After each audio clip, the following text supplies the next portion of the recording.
है दोस्तों आपका ट्यूशन क्लासेस में। आज हम क्लास 9th का फर्स्ट चैप्टर पढ़ने वाले हैं जिसका नाम है मैटर इन आवर सराउंडिंग।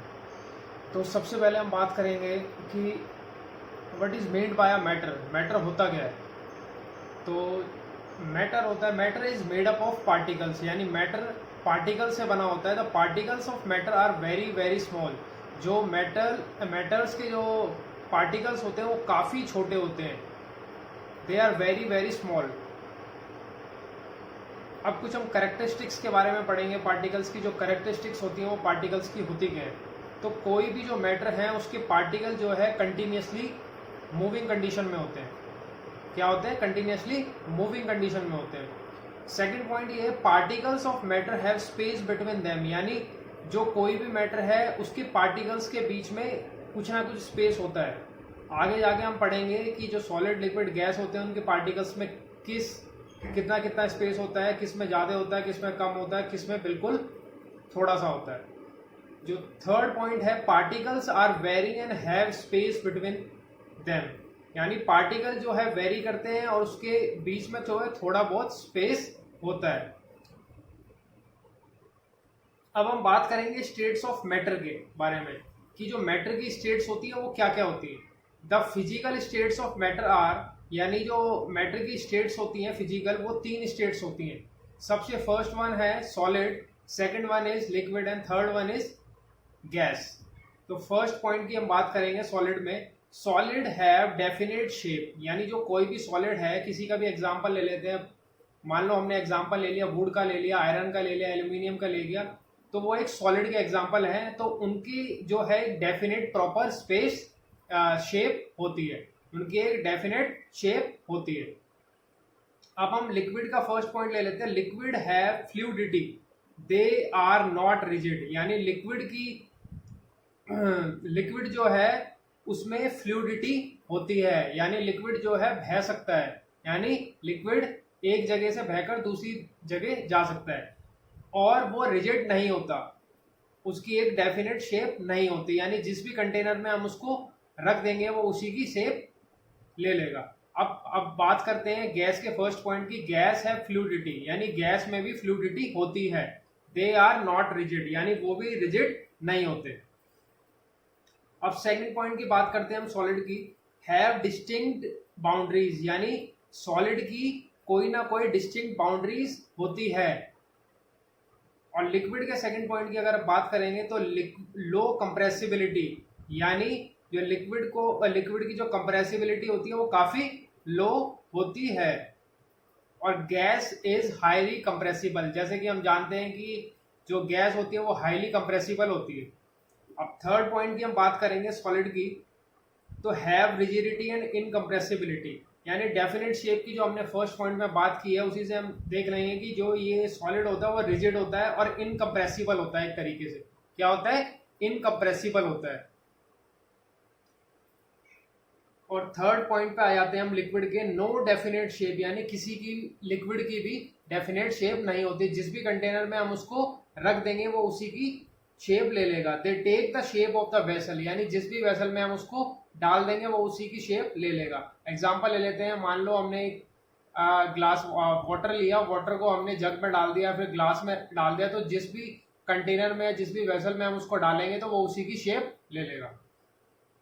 अब बात करते हैं हम गैस के थर्ड पॉइंट की। हैव नो डेफिनेट बाउंड्रीज, यानी जो गैस होती है उसकी कोई डेफिनेट बाउंड्रीज नहीं होती।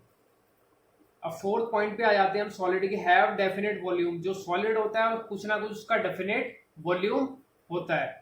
अब liquid have definite volume same, इसमें किसी का भी वॉल्यूम दोनों में से चेंज नहीं होगा। अब गैस की बात करते हैं तो गैस का हैव नो डेफिनेट शेप, यानी जो गैस होता है उसकी डेफिनेट शेप नहीं होती।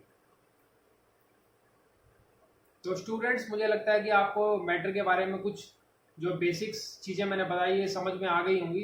अगर नहीं समझ में आई तो आप कमेंट बॉक्स में लिखकर क्वेश्चन कर सकते हैं।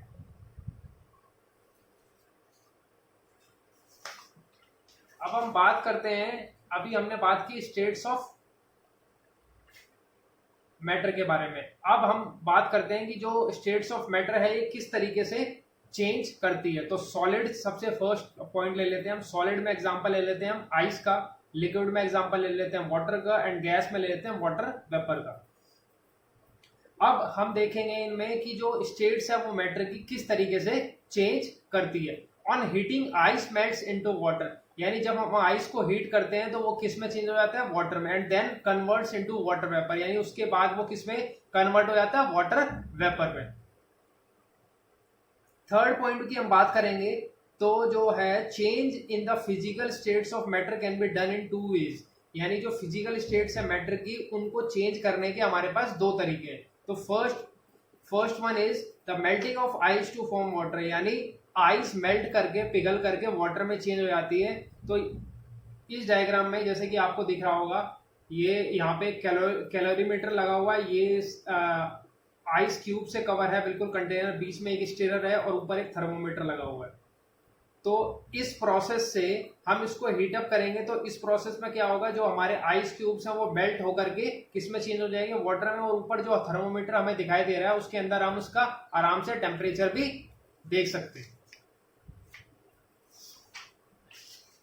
अब हम सेकेंड पॉइंट के बारे में हम बात करेंगे। जो सेकेंड मेथड है वो क्या मेथड है, boiling of water to form water vapour, यानी जब वाटर बॉयल करता है तो वो किस में कन्वर्ट हो जाता है, वाटर वेपर में।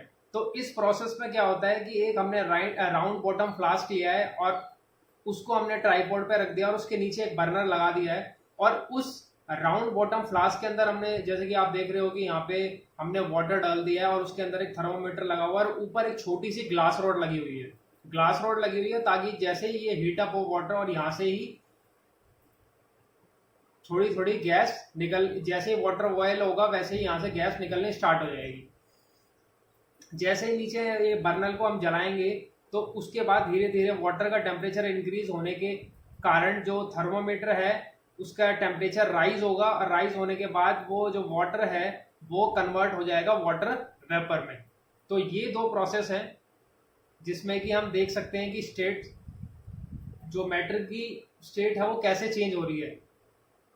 सबसे पहले जो हमने पढ़ा है वो है melting of ice to form water, second था boiling of water to form water vapour. अब हम बात करते हैं मेल्टिंग पॉइंट के बारे में। मेल्टिंग पॉइंट आगे होता क्या है, the temperature at which a solid melts to form liquid at atmospheric pressure is called its melting point, यानी वो टेम्परेचर जिस पे सॉलिड मेल्ट होकर के या फिर पिघल करके लिक्विड में चेंज हो जाता है eight atmospheric pressure is called its melting point, वो उसका मेल्टिंग पॉइंट कहलाता है। तो melting point of ice is 273.16 kelvin which is 0 degree Celsius.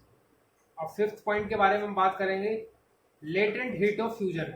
ये लेटेंट हीट क्या होता है, तो लेटेंट का मतलब वो होता है गुप्त, यानी छुपी हुई हीट।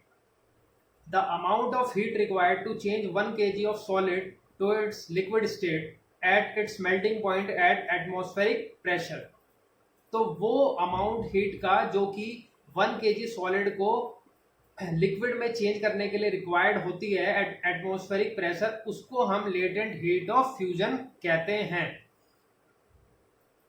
अब हम बात करेंगे बॉइलिंग पॉइंट के बारे में। तो बॉइलिंग पॉइंट आगे होता क्या है, the temperature at which a liquid boils to form water to form vapors at atmospheric pressure is called its boiling point. Boiling point of water is 373 Kelvin, which is 100 degrees Celsius.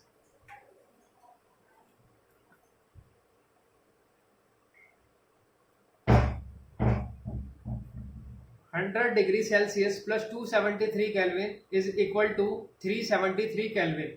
0°C is equal to 273.16 Kelvin. Here we can take the 0°C value in Kelvin, which is approx 273 Kelvin. अगर आपको मेरी ये video अच्छी लगी हो तो like, subscribe और share करिए, और ऐसे ही नई नई वीडियो देखना चाहते हैं तो बेल आइकन को क्लिक करें। Thanks for watching.